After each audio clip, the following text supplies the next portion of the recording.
everybody. Welcome to Table Talk, a place for honest conversations and getting to meet friends.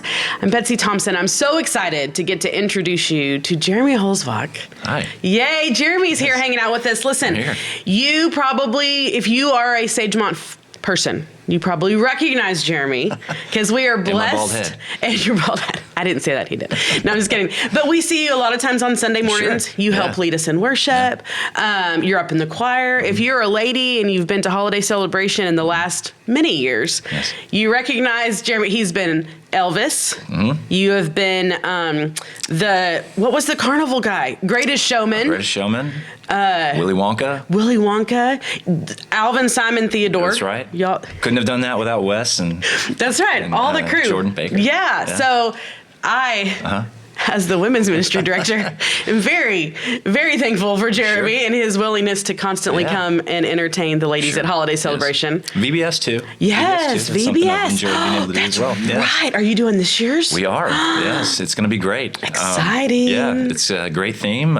Lisa's helping directing us. Yes. And it's going really well. So we've got a great cast we're working with and a great storyline. So that's awesome. I guess you'll just have to find out if I'm the villain or the good guy this year. He's usually the villain. I have been at least the last few years. You have been the bad guy. There have been years where I've been the Jesus character. That's right. You never know. The last couple of years, I've had the privilege of being able to play a different side, and it's fun. It's fun. It is fun. And way back in the day, you were Jesus. I was Jesus. Like there. in our big That's right. When drama. we first opened the doors to this building, when we did Hope is Born, 2 years in a row, had the opportunity to and the privilege to be able to play that unbelievable role of Jesus. Yeah. Yes. Once again, you wouldn't recognize me if I didn't have the wig on. That's right. So that's right. That was when the live animals, and I mean that was the whole deal. Jason Ryan did a fantastic job putting that together. Jason Ryan. I know that guy, right? He's okay. He's just the guy behind the camera on every single table talk. Yes. We appreciate Shout Jason. out to Jason. Yay. That's we right. love Jason. So I forgot about that one. You've done all the things. Grew up doing theater. Sure, yes. Wasn't Jason Ryan your teacher? He was. Yeah, I've known Jason since I was 11 years old. That's so fun. Yeah. Jason was my 6th grade orchestra teacher at Seabrook Intermediate. That's the best. Then that went on into high school at Clearbrook High School, and Jason's a big reason why I am so as involved as I am here at Sagemont. For him, I'm very thankful. That's right. We are very thankful for Jason Ryan. So and so glad you were able to come. Thank you. Yes. And so how long have you been at? Did you grow up at Sagemont? I did not grow up at Sagemont. Okay, so, I didn't think so. I was born in Tyler, Texas, so East Texas. I lived there the first few years of my life. My dad had a job change that took us to Beaumont. We lived in Beaumont for 2 years. I try to forget about that. No, I'm kidding. If you're from Beaumont. Beaumont. We lived in Beaumont for 2 years, so kindergarten, first grade was there. And then I've lived in this area, this community, specifically grew up in Seabrook. When we first moved to Houston, lived in Seabrook from the summer of 91. So I was going into 2nd grade that year. Until I graduated high school. So I went to Bay Elementary, Seabrook Intermediate. Grew up going to actually Living Stones Church. It's where my family found a home out there for the first few years of us going and being here. And then by the time I got into high school, though, is when I had a lot of influence from guys that I played baseball with and various other activities I was involved in that invited me to go to University Baptist Church off Middlebrook in Clear Lake. And it was there that I really found a home, I feel like, within the youth group. It was very hard for me to get involved out in Alvin at Living Stones when I didn't go to school out there. Right, makes a difference. Didn't grow up with those kids and do life with them every day. So it was a little challenging to be as involved there as I would have wanted to be. But it wasn't until high school that I got an opportunity to do that, and I was at University Baptist Church, and then I went off to college at Sam Houston State University, and it wasn't found a church home up there. That was great, but it wasn't until I came back home after graduating from Sam Houston State that I made Sagemont our home, and that was in 2007. Met my wife Jessica at Sam Houston State, and when we came back here, and we were engaged at the time we started coming to church here, and actually got rebaptized. I was baptized as a as a kid, but I felt like it was something that Jessica and I both wanted to kind of rededicate our lives together as a couple. And so Pastor Roy Giel was actually the one that baptized us in the old building in 2007. Then we got married in 2008. And like I said, we kind of the rest is history as far as just our timeline here. We've been, involved in a number of ways over the years, just as you had mentioned, from to some of the productions that we've been able to do, to helping to sing in the choir, to be involved in holiday celebration, to Vacation Bible School, to helping with praise and worship, and just a number of other ways that this church has been such a blessing to our family to be able to utilize those gifts and an opportunity to serve our community. I love that so much. Your sweet wife, Jessica, serves with me in women's ministry. She helps plan and run holiday celebration and does an amazing job. And your wonderful mother also serves with me in a couple different places in women's ministry doing different stuff. And so, and then your sweet girls are getting so big. Yes, they are. And it's so crazy when I see them. I'm like, tall. Yes. And so we just measured Haley, who's about to turn 12 in like 2.5 weeks. She just surpassed Jessica. Yeah. We did the test. Yeah. So she is now officially taller than Jessica, so which is sweet. crazy. And they're such sweet girls. Yes. They're really, really neat girls. And I love, y'all are a great example of being purposeful to have your family involved in church. You and Jessica both serve. Your girls are up here doing, and like you said, I think sometimes as parents, we sometimes go, well, our kids they're good. It's okay that they don't have those connections. And even like you said, as a kid, you're like, I so wanted those. And as parents, for at least a season, we kind of get to choose where those kids are going to hang. Sure. And man, I feel like we talk about Sagemont Student Ministry almost every single table talk. It's just such a good place to have your kids. Absolutely. Well, and I think, as it has been, as I said, because of where we live now in Friendswood, and our girls go to Bay Area Christian, it's kind of the same thing. We're not in the Sagemont community, right? So we do commute to get here, just as many families do, as this is a very large church. And so you really do have to be intentional, especially with your kids, because, they may be friends with the kids that they do Sunday school with or midweek with, but they don't see them every day, maybe in their classrooms and whatnot at their schools. So this year has been very intentional, especially for our oldest, to be more involved so that she can develop those friendships that can be more fruitful for her in her walk with the Lord, and just give her an opportunity to find her spiritual gifts in ways that she can help serve here, just as it would be for our youngest Caitlin. She has found she's a lot like me in a lot of ways, both good and bad. But she is she's been helping Lisa serve on the connection team. Fun. Because she's found a love for being able to sing and dance and do all those things too. So that makes Daddy's heart happy. So, absolutely. That sweet Caitlin, she likes all the things. All the things, yes. She'll do all the things, which is so fun. I love it. Every time I'm like, what are you doing now? She's doing some horse riding with somebody. That's right. She maybe comes and rides with Madison every once in a while, which is so fun. But softball and volleyball and all the things. Yeah, just, we're trying to give our kids opportunities to be able to explore, find where their, where their interests lie, and to be as involved with them in that process as much as we can. Push them, in a healthy way, to want to try all the things, but to ultimately give them, the opportunities to explore things on their own. Yeah, too, so. Let's see. I love that. Yeah. I asked Jeremy to come to Table Talk. It was kind of funny to come and talk about Mother's Day, which you may be like, that's weird. And when I first thought it, I was like, that's kind of odd. Why am I thinking about that? But really, when I was sitting down and looking, and I thought about Mother's Day and what we could talk about, you really did come to my mind very quickly.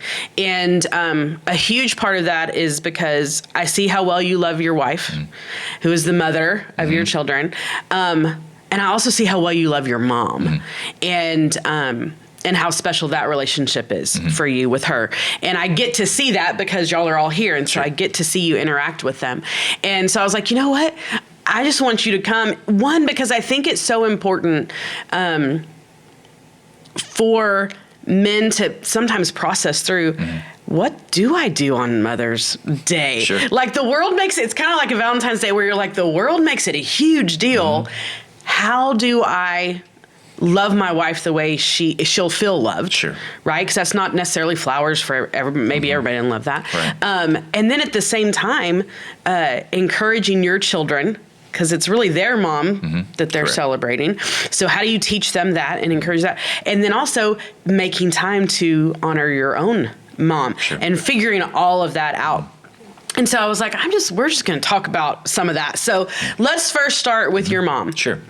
You have a brother. That's right. Is Micah older or younger than you? Micah is 4.5 years older than me. Okay. Yeah, so Okay. he'll be turning 45 this year. Look at him calling Yes. out his brother. I just turned 40, so there you go. There you go. I love it. There you go.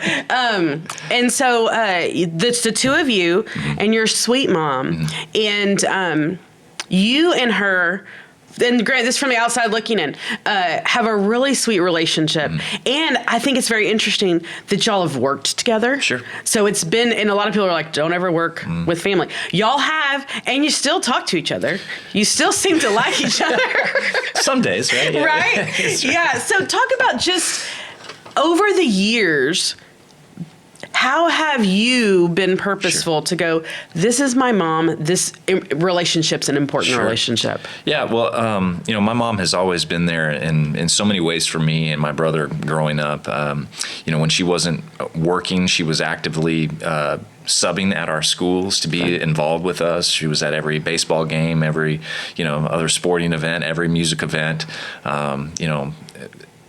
even contributing in ways of being a leader in certain avenues of PTA organizations, or helping out with choir programs or baseball programs, things like that.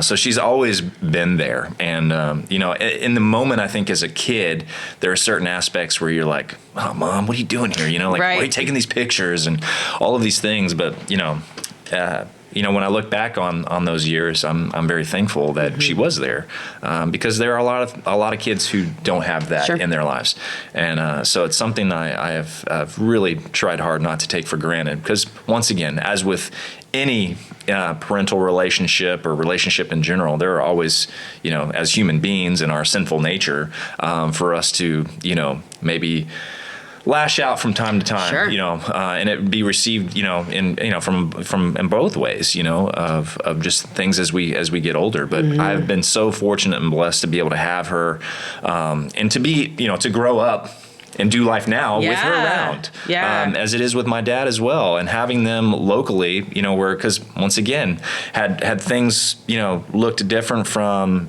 after post college and my career path, had it maybe taken me to another city or absolutely, or wherever, I wouldn't get the chance to see my parents as often as I do, but been blessed to be able to have my work home also house my mom's business as well. So having to get the opportunity to see her on a regular basis has been a good thing.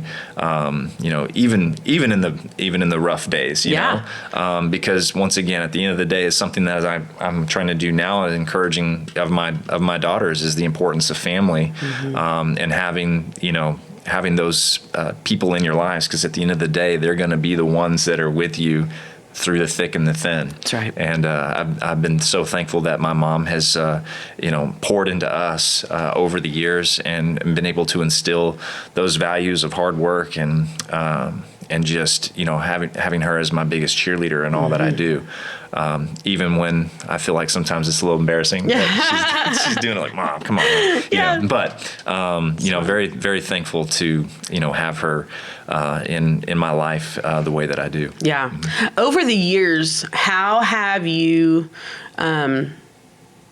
honored your mom, thanked your mom, specifically around Mother's Day? Sure. Like, do y'all have traditions, or is it different every year? Or are you having to be like, is she one that's like, I want to see you that day. Sure. I want the things, or like, how have you figured out what really makes her feel loved? Okay. My mom is very holidays are very important to her. Yeah. And, but as with any marriage, you've got two sides of the family. Absolutely. And, it was in the early years, it was very hard to try to be everywhere for everybody on every day. And so over the years, that's evolved as far as holidays will go here one year and then we'll just, we'll rotate it. Yep.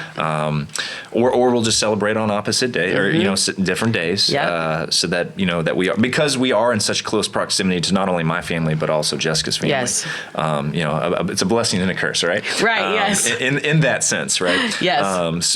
But thankfully, we been able to communicate well on that end to be able to make sure that, okay, Mom, you got us this year, and you have our full attention, right? So that way we're not looking at the clock and just saying, okay, well now we got to go here, for the next thing. And that's obviously been challenging over the years, especially when the girls were little, and and we're trying to navigate the new world of being parents. Absolutely. And, there's still, we're still in that season of life where it only changes as far as where our responsibilities lie and time commitments lie. But some of the things that, my brother and I have tried to do over the years is, we'll communicate on, being able to find ways that we can, take my mom out to eat, for dinner or for lunch, to be able to celebrate her, with, sometimes simple material gifts, that are heartfelt for her, that have a value. Sometimes it's just the opportunity just to spend that quality time with her, getting a chance to talk. And, I take that, more than ever now as a result of just that point in stage of life that we're in, and the serious conversations that come along with that, because once again, none of us are promised today, much less tomorrow. So to make the most of our opportunities, even when maybe there are certain things going on in our own lives that may cause strife, or that when I'm with her, that I make sure that I'm making the most of it and not thinking about other things. So as of lately, that's kind of seems where it's been more over the last couple of years, has been opportunities to be able to take her out on a after church on Sunday, and because we do get to do life with her at church, right? We do get to have that quality time with her in the morning, be able to worship with her here, but then to be able to either go to her house, to be able to take her out for lunch, to be able to do something special. Make it fun, put the ball back into her court as to what she would like to do with her boys, and then to be able to honor her in that way. I think that's so important, that when we start thinking about adult children, and from a mom perspective of not there yet with, I have some adult, well, I guess they're all adults now, but they're not like married and all that kind of stuff yet. But I'm like, I know I am going to want time with just them. Sure. I'm going to love it when they get married and have babies and all this stuff. I know it's going to be great. But I'm like, I know even now I want one-on-one time with my kids, or just them. And so I love that you said just mom and her boys. And I think, that just, I think, would speak volumes to say, hey, I'm going to make time to just spend time with you. And that's the thing. It's not just Mother's Day. It's really trying to carve that time out, just in a normal everyday setting, right? In a week. I've tried to make more efforts to just be able to go over to their home and just chat with them for a few minutes, They don't live that far away. Sometimes we take that for granted. We do. Absolutely. Even in the midst of them, having an office right next to mine for as long as I have. There are plenty of days where I wouldn't get to see her, just because you get kind of wrapped up in that thing. But you can, it's always that comforting to know that I do have my mom there, that if I need a hug, that she can provide that for me. Absolutely. And for me to be able to provide that for her as well, right? Because if there's one thing that I've learned as being a parent, and as I think all parents now with younger children, and you could probably attest to this too, that when you're growing up as a kid, your parents would always say, you won't know until you have your own kids. You won't know, know how this feels or how that feels until you have your own kids. Well, now I'm feeling that, right? So I understand now what my mom was trying to tell me when I was younger, when it comes to those sweet moments of loving on you, or taking that picture, because that creates those memories, and those core memories. Really, those are the moments that I can look back on and be like, that was a really positive moment for me. Or even in a negative moment, she was there to be able to uplift me. And that, I think it goes back to that. When I if you're familiar with the movie Inside Out, that Disney movie where it talks about feelings and all of the things, I could really relate to that in a lot of ways with my mom, especially in those moments that, where there were some down moments. She was there to lift me up, right? To turn that sadness into happiness, into joy, right? Yeah. So it's she's always been able to do that and to bring out the best in me, and and I attribute a lot of my success and where I'm at today as a result of what she's been able to do. I love that. That's awesome. Y'all, great reminder for Mother's Day. Just spend time with your mom. And if she's not close, instead of just a phone call, do a FaceTime, do a Zoom, do something to just that little bit of time. And, that speaks volumes. Or just saying I love you. Yeah. That do it. Absolutely. Yeah, I love that. And then how long have you and Jess been married now? So Jessica and I have been married, be 16 years this June. That's awesome. June of 2008 is when we got married. Okay. And so in loving her as a mom. Sure. So it's different. You love her as your wife and as your friend, but loving her as a mom. Talk just a little bit, because this is a guy perspective I for sure don't have, of when she became a mom. Okay. Like, what was that like for you? Like, from a husband's standpoint of like, my wife just became a mom. Sure. Well, obviously, I think the obvious answer would be when she, first held that baby, right? When she first held Haley. But it's amazing to see her involvement over the years too. Obviously, you can read. I feel like you can read all the parenting books in the world, right? But you don't know how it's going to play out with your own child until you have your own child, right? Because you can then throw everything that you learned in those books out the window. And every kid's different. Every kid is different. So you think you got it down, and then there's another one. You're like, okay, yeah, we got this, and then baby number 2 rolls around, they're completely different. You're totally right? different, Different personalities, different sleep patterns. There's so many different things, right? When they're that little, and then once again as they're developing into their own personalities, as we've been able to find out over these last few years, especially, you just see how each one is different and how they have to be disciplined differently, how they have to be loved differently, as far as their love languages are very much different, and how you want to go about, like I said, challenging them to be able to want to pursue things versus, how you discipline them in certain avenues. Because, one is very, will tuck their tail in and know that they've done something wrong, and the other will, kind of throw a fit, and so you have to learn how to balance that. And so Jessica has done a tremendous job, and I feel like I can see a lot of where she was able to see how great of a teacher she was, without physically not being in the classroom with her, as her original career path was a school teacher at the elementary level. And so I have to be, my fix-it kind of attitude oftentimes when it comes to that, or, she's able to completely take a step back, have a calming presence. That's awesome. And she's been able to, once again, love them in those ways, even though when they're maybe not so lovable in the moment, to be able to calm the situation. She just has that presence about her that is just, it's just really amazing to watch. And she's helped me be a better dad as a result of how she goes about her parenting with the girls, and of course that's been able to develop a tremendous bond between the girls and her, in a very unique way, and something that as I'm continuing. There's a season of life where they need their mom, just as I know there's going to be a season of life when they're really going to truly need their dad. Yeah. And especially being in a household where it's just girls, right?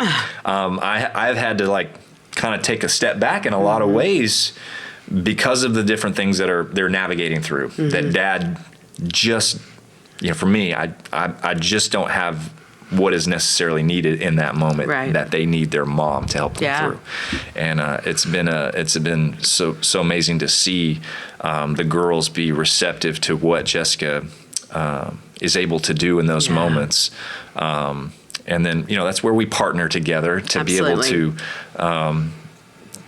parent the girls, but her ability to be involved with them. She's doing the exact same things that, I watched my mom do with me and my brother. And for that, I'm eternally grateful for that. I have a wife who genuinely wants to be involved in our daughters' lives.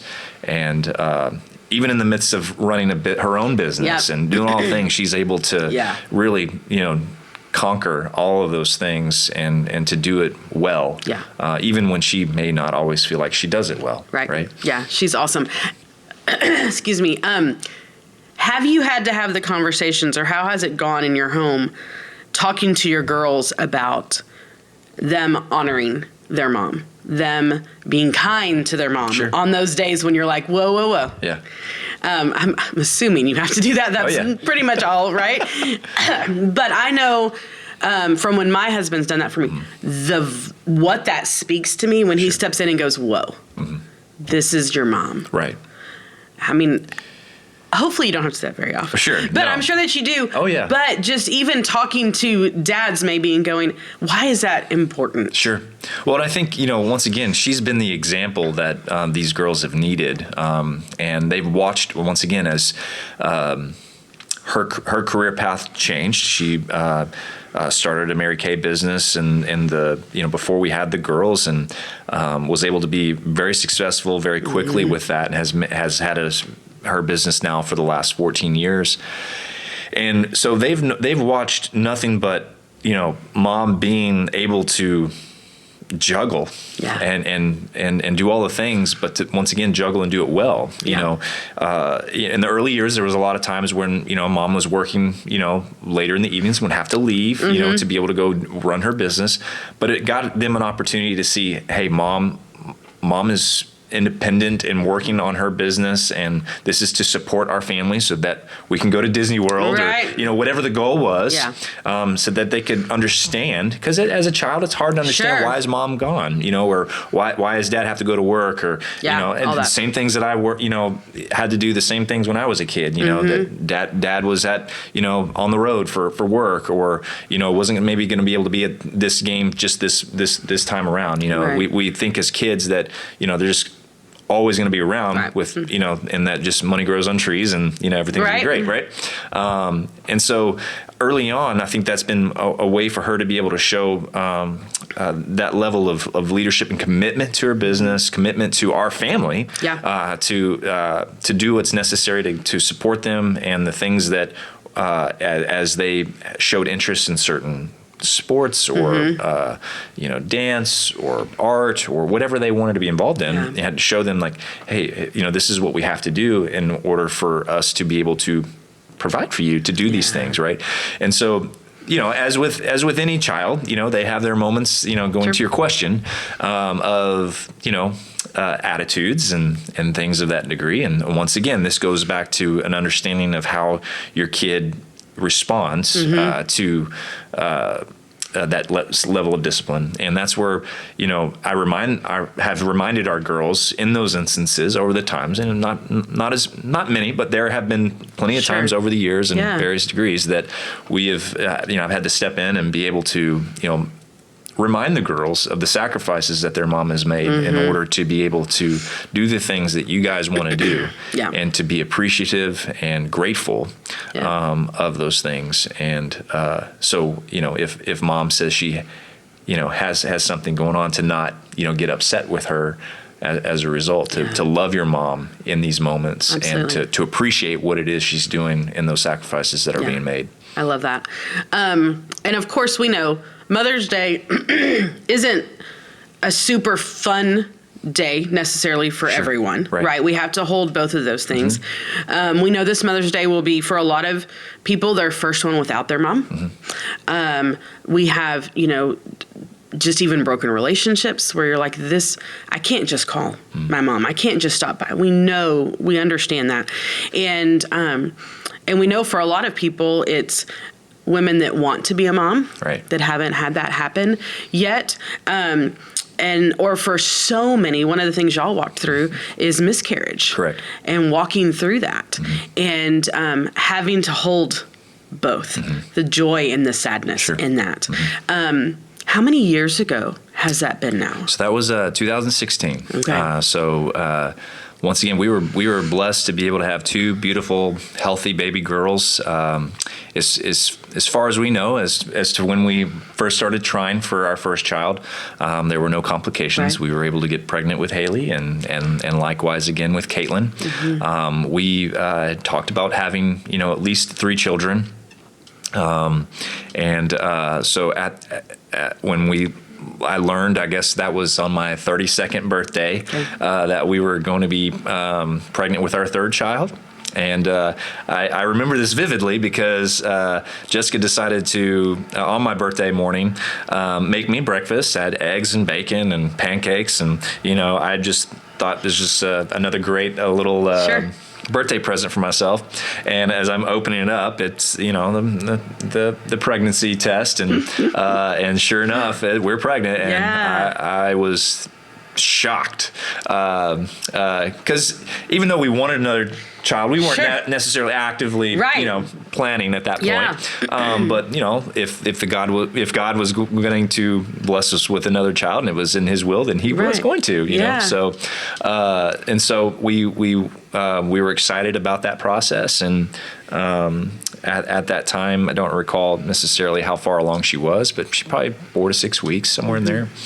And in April of that, so that was in January, in April of 16, she went to her 16-week appointment, and I unfortunately was not able to be there with her. I was still at the early stages of building my practice and business, and it wasn't our first rodeo. It's the third one, and you think things are fine. It's like it's just another appointment. Donald wasn't there when I found out I was having twins. Okay. I mean, it's the third pregnancy. Sure. It's fine. We've done this. Yes. So 100%. Yes. And so she went on her own, and at that visit is when, as they were going through the ultrasound and going through initially through just listening for heartbeat, that heartbeat was not found on that 16-week appointment, and then thus they went through with an ultrasound, and same thing that you could see, just a still baby, and my one regret is that I was not with her to be able to comfort her, and that was a very hard situation as she drove to my office by herself, just sobbing and just in disbelief that I had to step away from a patient at the time who was very understanding for me to be able to do, to be able to console her, and so that hit home, just very differently, and obviously her experience and my experience are different, an understanding that I will never understand, to carry a child, right? And so we were able to kind of get through that. We paused for a moment, over the coming weeks, but then quickly found out we were pregnant again, and so at that time, just prayed to God that things would work out this go around, and once again His will be done. And that was I think somewhere in September, October of that year, same year of 2016, that at that same appointment I went with her. And at that same appointment, we had the same result, unfortunately. And it was at that time that it really hit hard for Jessica even further, as that was her biggest fear walking into that appointment, as it was both of ours. But once again, I'm just very thankful that I was able to be there for her in that moment. And at that point, that's when we decided to kind of explore some other answers, because what was going on? My wife was 31 years old, not necessarily old in age of maternity years, had 2 healthy children, within a few years of that. And so at that time we decided to go and try to figure out some answers, and learned that she had developed an autoimmune disorder that was creating a blood clot, during the course of pregnancy, that was detrimental to the baby.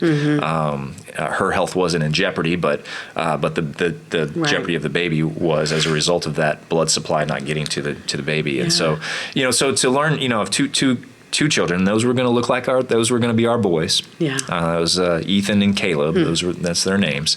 When we learned of that, like I said, we went to go try to figure out those answers. And at that particular point, we just kind of decided to put everything on hold. Yeah.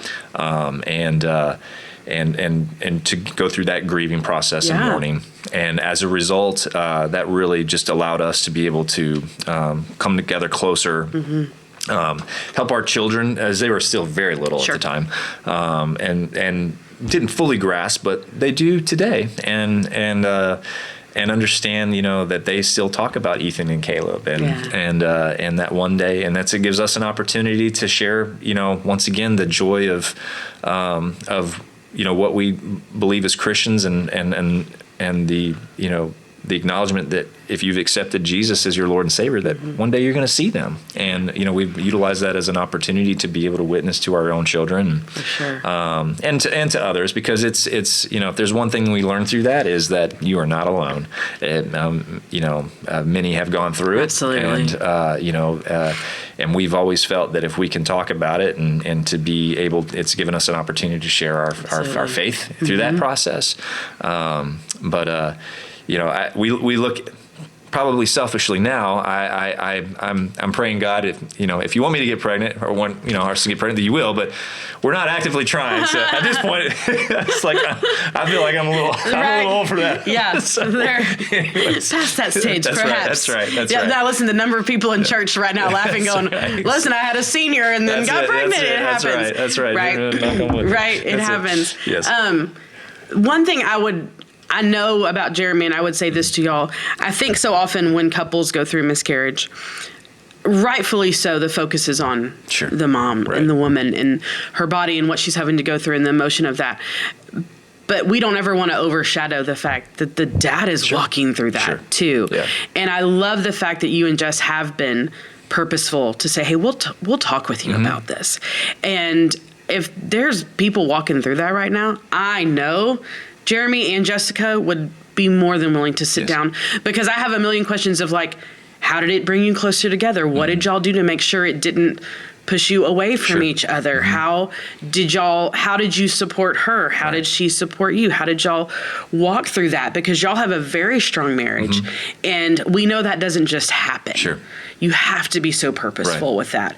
And so if you're someone that's in the middle of that, or maybe you're years out and still going, we still just don't talk about it. Please reach out to Jeremy and Jessica. I know they would love to talk, because you are correct. The number of people that have walked through it, that are currently walking through it, whatever different seasons, it's just so many people. Well, and at that time too, we purposefully, after the second miscarriage, we purposefully took a trip together just to get away, for a few days, and, not have any responsibilities, just to be able to talk, communicate, Absolutely. Have time away. And, we've, every year, that goes by as a result, is something that we continue to remember and make, aware of. And I know Jessica does a really good job of being able to share on those days that we learned of those miscarriages as to kind of their kind of marker of that. Yeah, their marker of that. She does do a good job of posting on social media to be able to just draw attention to the fact that, hey, if you're going through this, you don't have to do it alone. Absolutely. And that it is a real thing, and there's a reason for it, God has His reasons, and the beauty of what we know as Christians is that we can trust in that. That's right. Even if we don't know, we don't understand it exactly. So, but we can trust in that. That's right. So and so I'm sure every Mother's Day, and I so love that your boys have names. Yes. That y'all talk about them. Oh, yeah. That the girls know that. And so that on Mother's Day, y'all can honor the fact that Jessica has 4 kids. 2 are in heaven and 2 are here. That's right. And I think that from the outside looking in, that's a very healthy way. To have processed that. Right. So. Yeah, it's not forgotten. It's not, it's definitely still continued that we talk about and make sure that the girls are aware that, hey, you do have 2 brothers. They're just waiting for you. To see you one day. Which I love that so much. Yes. You really do a very good job of loving your mom and loving your wife. Thank you. And pointing your girls to loving their mom, but also they're both grandmas. Sure, that's right. Yes. Those girls love their grandmas. They love their Gigi and Honey. Yes, which they have the cutest names, Gigi and Honey. That's right. But you have done a great job, and I think you are a great example for men on this upcoming Mother's Day of it's not gifts, it's not things, it's just presence. Sure. And being Time. there. Sure. It's time. Right. And focused time. It's if there's one thing that I've tried to be better about as I've gotten older is just being intentional, right? It's being purposeful in that time, because we're all granted the same 24 hours in a day. Right. It's just a matter of how are you prioritizing that. And these are conversations I have every day in my business with the people that come to see me, and when it comes to their health and all of the things. And so I very much try to live that out to the best of my ability, but I'm not always successful because I'm a human being too. Sure. And so this is something that, once again, as I am continually getting older and continually seeing that time begin to narrow with my own children, right? Whereas I'm trying to take steps in my life to be able to make sure that I am more intentional with the people that I care the most about, and that's spending that quality time with them, because there'll always be opportunities to work and gain the financial side. There'll be opportunities to see this game or that game, and that have no value, right, on your life whatsoever. But that time with your your mom, your dad, your siblings, your friends, past and present, those are the things that will carry weight, forever, and that's what we're called to do, right? Is be intentional, relational with having community, and those are areas that I'm desperately trying to be better at, because we need it, especially now more than ever. Absolutely, now more than ever. Yep. And I love that y'all be the one that reaches out. Don't wait for somebody to reach out to you. That's right. Right? Yeah. Be the intentional. That's right. If we all just sit back and go, well, nobody's reaching out to me, then we're all just going to sit around by ourselves. It's a two-way street. So, yeah. Yes, 100%. And, it doesn't mean that you have to go out and do something or spend money. It could just be a simple text. It could be a simple phone call, just checking in to hear your voice. I mean, there are plenty of people in my life that, that I don't see as regularly as I used to. Sure. And, there's really no excuse with all the myriad of ways that we have the ability to connect with people these days, to communicate with people. So just would encourage you to be able to reach out to those that that mean the most to you. That mean the most. Stop right now. Pick up your phone. Right. Yes. Text somebody. That's right. Give them a call. Make some plans. Yes. Thanks for coming and hanging out. Thanks for all you do at Sagemont. Sure. Thank you. We're so thankful to have you and your amazing family thank you. here. Y'all do a great job. Listen, if you see Jeremy on stage, don't yell at him. But if you see him in the hallway, stop by. Tell Jeremy thank you for all he does. Reach out if you need something. I know he's more than willing to hang out and chat with you. So thanks for hanging out. So fun, y'all. We will see you next time on Table Talk.